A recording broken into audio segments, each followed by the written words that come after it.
আগের দিন হেরে গিয়ে আজকে জোর কদমে প্র্যাকটিস শুরু করেছে। মানে গরম এতটাই, একে তো ফ্রিজের জল দিয়ে মাখা হয়েছে এটা, প্লাস আমি নিয়েছি আইস কিউব। আমি যেরকম টাইম পাসের জন্য আঁকতে ভালোবাসি, সেরকম আমার আরেকটাও টাইম পাসের ভালো কাজ হচ্ছে আমি এই যে এরকম মিনিয়েচার জিনিসও আমার বানাতে খুব ভালো লাগে।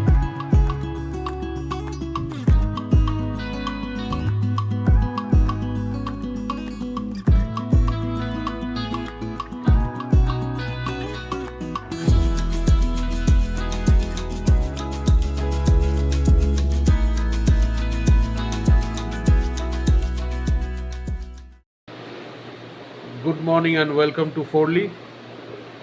আরেকটা নতুন ব্লগ, কিন্তু পুরনো সেই ভ্যাপসা গরম। এই মুহূর্তে কোনো রেহাই নেই গরমের থেকে, অন্তত নিউজে তো তাই বলছে। জানি না কবে বৃষ্টির দেখা পাবো। মাঝে যা বৃষ্টি হলো ওটাকে বৃষ্টি বলে না, ওটাকে গাছের একটা পাতাও নড়ছে না। এখন বাজে হচ্ছে সকাল 8টা, এই ঘুম থেকে উঠলাম আজকে যেহেতু ছুটি বলে। কিন্তু 8টার সময় যে রোদটা দেখছি, দিকে কেউ বলবে না যে 8টা বাজে, দুপুর 12টার রোদ এটা। জানি না কবে বৃষ্টির দেখা পাবো। অসম্ভব হয়ে উঠছে, অসম্ভব। যাই, শর্মিষ্ঠা চা বানাচ্ছে, তারপর আবার চা খেতে খেতে কথা বলছি তোমাদের সাথে। গুড মর্নিং সকলকে। আর যা গরম, কাকি আর কি বলবো, সব জায়গায় একই অবস্থা আমি জানি, সবারই গরমে সবাই নাজেহাল, আমরাও তাই। সব থেকে বেশি কষ্ট হচ্ছে এই বাচ্চাগুলোর জন্যে, যারা কিছু বলতেও পারে না, আর গরমে হাঁসফাঁস করছে।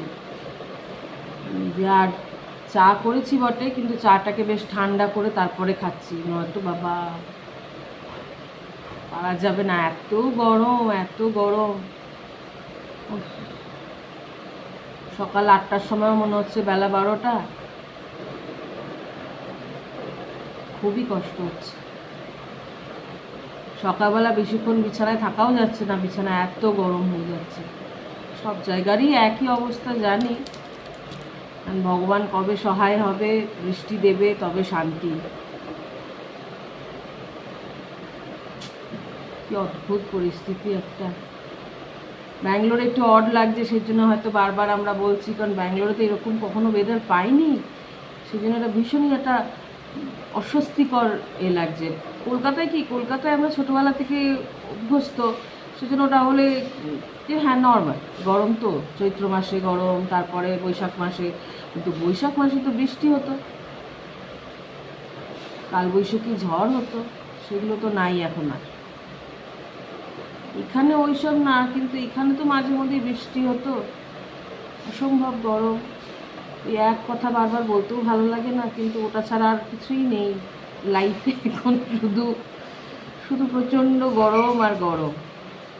মা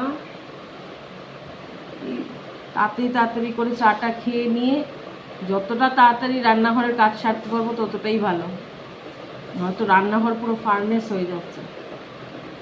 চাটা তাড়াতাড়ি খেয়ে নিই, আবার ওদের যখন ব্রেকফাস্ট দেবো তখন আবার কথা বলবো, কেমন? যা গরম, আজকেরও ব্রেকফাস্ট একই কালকের মতন, সেটা হচ্ছে ছাতু মুড়ি। বেবো খেয়েছে ছাতুর শরবত, শর্মিষ্ঠা আমাকে দিয়ে এখন স্নানে ঢুকেছে, স্নান থেকে বেরিয়ে ও খাবে। মানে গরম এতটাই, একে তো ফ্রিজের জল দিয়ে মাখা হয়েছে এটা, প্লাস আমি নিয়েছি আইস কিউব। পারা যাচ্ছে না নাহলে।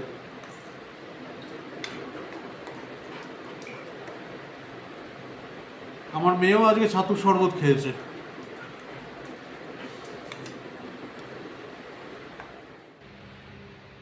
আমি যেরকম টাইম পাসের জন্য আঁকতে ভালোবাসি, সেরকম আমার আরেকটাও টাইম পাসের ভালো কাজ হচ্ছে আমি এই যে এরকম মিনিয়েচার জিনিসও আমার বানাতে খুব ভালো লাগে। আমি পুরোটাই পেপার দিয়ে বানাতে ভালোবাসি, আর পেপার দিয়েই বানাই ম্যাক্সিমামটা। তো এই যে ক্রিকেট ব্যাট বানিয়েছি, পেপার দিয়ে। এগুলো মোস্টলি আইভারি শিট দিয়ে বানিয়েছি। আমি ডিসাইড করেছি আমি এরকম 50 কালেকশন অফ ব্যাটস বানাবো, মানে এরকম 50 আরও আমাকে বানাতে হবে। আর এই যে পুরোটাই পেপার, তারপরে পেপার কাটার, একটু super glue, pen, pencil, scissor, এই হচ্ছে আমার টুলস। আর আঁকতে তো আমি ভালোবাসি। আমি কালকে আমার আঁকাগুলো সমস্ত কিছু দেখাবো। আমি এখন একটা আঁকা করছি, তো সেটা কমপ্লিট হয়ে গেলে আমি তোমাদের সঙ্গে শেয়ার করবো এটা। যে সবাই একসাথে খেতে বসে পড়েছি আজকে। আবাসি আম ডালি করেছি, তার সাথে একটু বেগুন ভাজা আর ডিমের অমলেট করে এমনি কালো জিরে দিয়ে একটু পাতলা ঝোল করেছি, ব্যাস আর কিচ্ছু না। আর রোজকার যেরকম খাই সেরকমই, এই যে দেখাই যাচ্ছে ছাস, ব্যাস। ছুটি বলে কোনো স্পেশাল কিচ্ছু নেই, কারণ যা গরম, হাতে আর রান্নাঘরে দাঁড়িয়ে এর থেকে বেশি কিছু করতে পারিনি।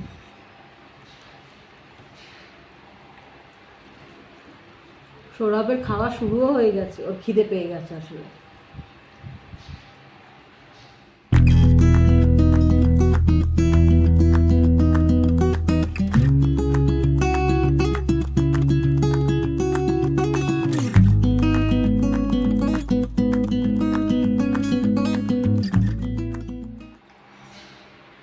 খাওয়া কমপ্লিট। আমরা একটু কম কথাই বলি খাওয়ার টাইমে।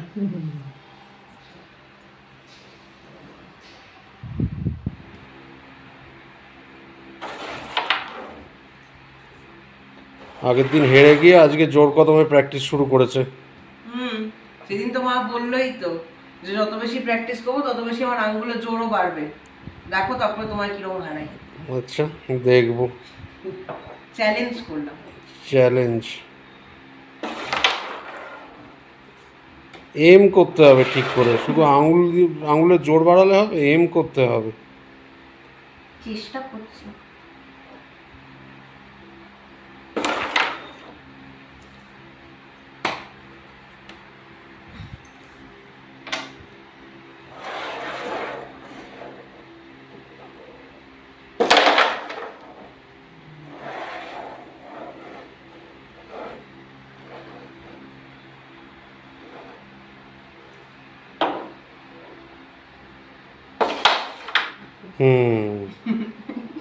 সুন্দর এমিং। 10:30 নাগাদ পড়ানো হয়ে গেছিলো। তারপরে একটুখানি গরম ভাত বানালাম, আর সকালে সেই আম ডাল ছিল। এত গরম, আর রান্নাঘরে দাঁড়িয়ে সত্যি কিছু করার এনার্জি আমার ছিলও না। একটু কুমড়ো ভেজে দিয়েছিলাম, তো ওই বেগুন ভাজা, কুমড়ো ভাজা আর ডাল দিয়েই ওরা খেয়ে নিয়েছে, আমিও খেয়েছি। সৌরভ শুতে চলে গেছে, বেবু এখনও যায়নি, আমার জন্য ওয়েট করছে। মেয়েও শুয়ে পড়েছে। তাই ভাবলাম ব্লগটা আজকে আমি শেষ করি। সারাদিনটা এরকমই গেল, নর্মাল যেরকম যায় সেরকমই, নাথিং স্পেশাল।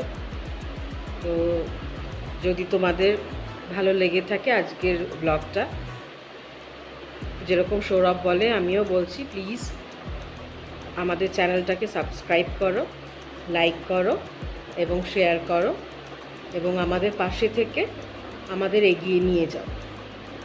Good night.